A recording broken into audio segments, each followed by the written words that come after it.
Hello friends, आज हम biochemistry का एक एमिनेंट टॉपिक थोड़ा सा डिस्कस करेंगे। हम एंजाइम्स के बारे में आज बात करेंगे।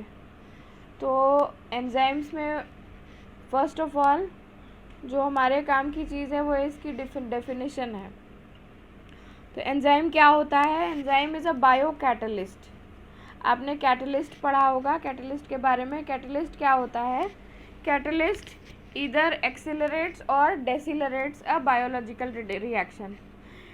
ये बायोलॉजिकल रिएक्शन जो है, ये एंजाइम के विषय में बोल रही हूँ। बाकायदे कैटलिस्ट क्या होता है? जो कि या तो किसी रिएक्शन को एक्सिलरेट कर दे या उसकी स्पीड को घटा दे, डिसेलरेट कर दे, दैट इज़ अ कैटलिस्ट। तो जब हम एंजाइम बोलते हैं, इसको बायो कैटलिस्ट बोलते हैं, मतलब कि ये बायोलॉजिकल सिस्टम में काम कर रहा है। तो बायोलॉजिकल रिएक्शंस को एक्सेलरेट या डिसेलरेट करने वाला substance, that is an enzyme और अ बायो कैटलिस्ट। तो इसकी प्रॉपर डेफिनेशन हम क्या कह सकते हैं कि it is a specialized protein which will catalyse biochemical reactions in our body. Properties देख लेते हैं। एंजाइम क्या होता है? एंजाइम की 4 बेसिक प्रॉपर्टीज़ हैं जिसको कि आपको आना ही चाहिए, ये आपको याद होना ही चाहिए। तो प्रॉपर्टीज़ ऑफ एंजाइम्स क्या है? पहला कि ये नेचर से कोलॉइड है। देन फर्दर हीट लेबाइल है। हीट लेबाइल का मतलब जब आप इसका टेम्परेचर बढ़ाएंगे या घटाएंगे तो ये डीनेचर हो जाएगा।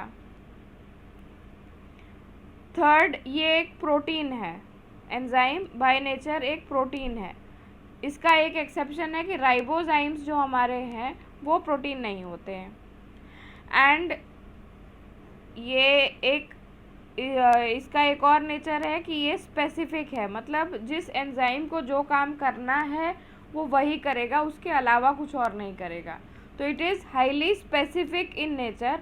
इसको आप हार्मोन से कनेक्ट कर सकते हैं। मैंने आपको हार्मोन के जो इंट्रोडक्टरी वीडियो है एंडोक्राइन फिजियोलॉजी का, उसमें ये बात बताई है कि हम हार्मोन्स को एंजाइम से रिलेट कर सकते हैं या साइटोकाइन से रिलेट कर सकते हैं इन द कॉन्टेक्स्ट कि ये अपने एक्शन में बहुत स्पेसिफिक होते हैं। तो हम हार्मोन को भी एक एंजाइम कंसीडर कर सकते हैं। एक और इसकी प्रॉपर्टी होती है कि it is 16% by weight nitrogen. मतलब कि किसी एंजाइमेटिक मॉलिक्यूल का 16% जो वेट है ये नाइट्रोजन का होता है। फिर फर्दर हम इसके टाइप्स देख लेते हैं। तो मेनली एंजाइम हमारे या तो सिंपल या कॉम्प्लेक्स फॉर्म में है। सिंपल एंजाइम्स क्या है? सिंपल एंजाइम में सिर्फ अमीनो एसिड रेसिड्यू होगा जो कि बायोलॉजिकल रिएक्शन में पार्ट ले रहा होगा, और कॉम्प्लेक्स एंजाइम में अमीनो एसिड रेसिड्यू प्लस एक केमिकल कंपोनेंट भी होता है। अब ये केमिकल कंपोनेंट देख लेते हैं क्या होता है। ये देखिए, जो है हमारा अमीनो एसिड रेसिड्यू जो है इसको हम एपो एंजाइम बोल देते हैं। जो प्रोटीन पार्ट है एंजाइम का, अमीनो एसिड रेसिड्यू है, इसको हम कहते हैं एपो एंजाइम। इसके बारे में डिटेल में बात करेंगे क्योंकि कभी कभी जो आपके क्वेश्चन आ जाते हैं वो पूरे कोएंजाइम पे आ जाते हैं। कभी कभी आपको एपो एंजाइम्स आ जाते हैं डिफाइन करने को, कभी कभी एंजाइम पे ही शॉर्ट नोट आ जाता है। तो इसको हम धीरे धीरे डिटेल में पढ़ेंगे जिसमें कि आप अपने क्वेश्चंस जो हैं वो आंसर कर पाओ। चलिए फिर देखते हैं हमारा क्या था। कॉम्प्लेक्स एंजाइम जो है उसमें एमिनो एसिड रेसिड्यू था और केमिकल कंपोनेंट था which was taking part in the reaction. तो हमारा जो अमीनो एसिड रेसिड्यू है इसको हमने एपो एंजाइम बोला, और जो केमिकल कंपोनेंट है इसमें 2 चीज़ें आ जाती हैं, या तो ये को फैक्टर आता है या फिर कोएंजाइम आता है। 2 चीज़ें होती हैं इसमें। जो को फैक्टर है वो इनऑर्गेनिक कंपोनेंट है। कॉम्प्लेक्स एंजाइम का जो इनऑर्गेनिक कंपोनेंट है दैट इज़ अ कोफैक्टर, और ऑर्गेनिक कंपोनेंट जो है that is a coenzyme. Inorganic molecule है तो हम लोग जानते हैं कि मतलब जो कोफैक्टर्स है ये हमारे आयरन हो सकता है, कॉपर है, जिंक है, मोलिब्डेनम है, मैंगनीज है, ये सारे जितने आयंस हैं ये सब जो है कोफैक्टर का काम करेंगे। और कोएंजाइम जो है, कोएंजाइम क्या है? ऑर्गेनिक प्रोटीन, ऑर्गेनिक कंपोनेंट है। तो ऑर्गेनिक कंपोनेंट, इसकी प्रॉपर्टीज़ क्या होंगी? Coenzyme is always non protein, secondly it is organic, low molecular weight and it is dialysable also. Dialysable मतलब अगर इसकी एक्सेस हो गई है तो इसको हम निकाल सकते हैं। अब देखते हैं हम एंजाइम को नेम कैसे करते हैं। भाई अगर कोई चीज़ किसी रिएक्शन में पार्ट ले रही है तो हमें उसका नाम देना पड़ेगा। तो जो भी आपको किसी जगह पढ़ने में आ रहा है जो सफिक्स एज है, that is the enzyme.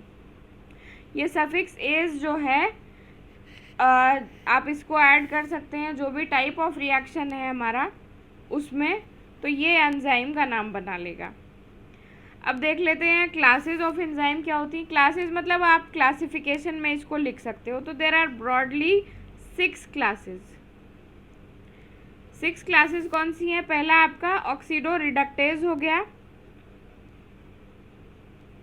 Oxido reductase हो गया। ऑक्सीडो रिडक्टेज जो है, जैसे जिस रिएक्शन में कुछ घट रहा है कुछ बढ़ रहा है, हम लोगों ने रेडॉक्स रिएक्शंस पढ़े हैं, तो ऑक्सीडो रिडक्टेज जो है ये वैसा रिडॉक्स रिएक्शन होगा। जो ट्रांसफरेज होता है इसमें क्या होता है? इसमें ट्रांसफर ऑफ ग्रुप होता है।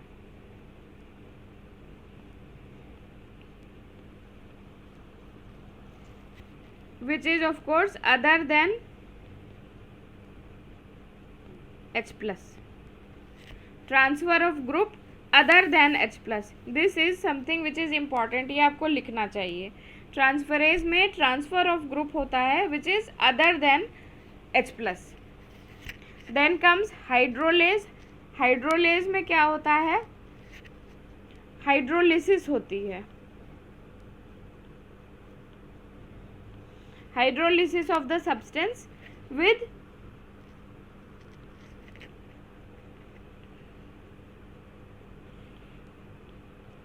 Water release.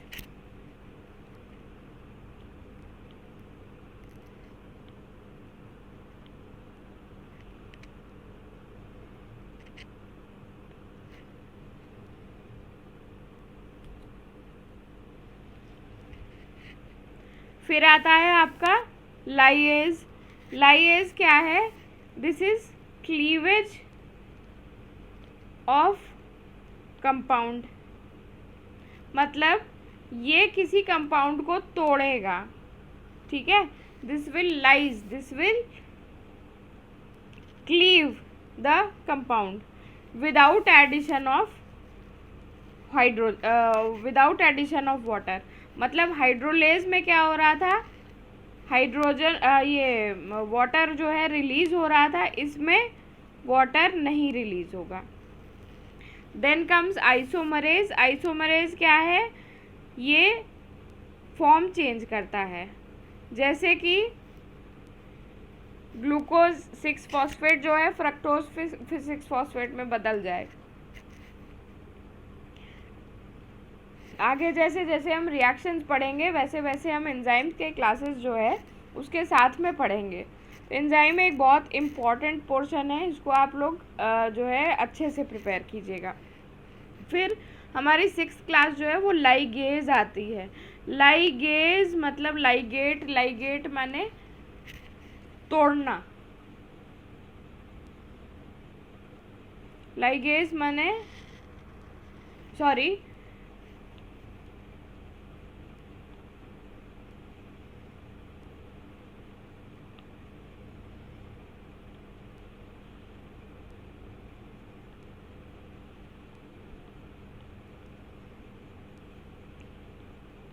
लाइगेज का क्या मतलब है? Ligase is condensation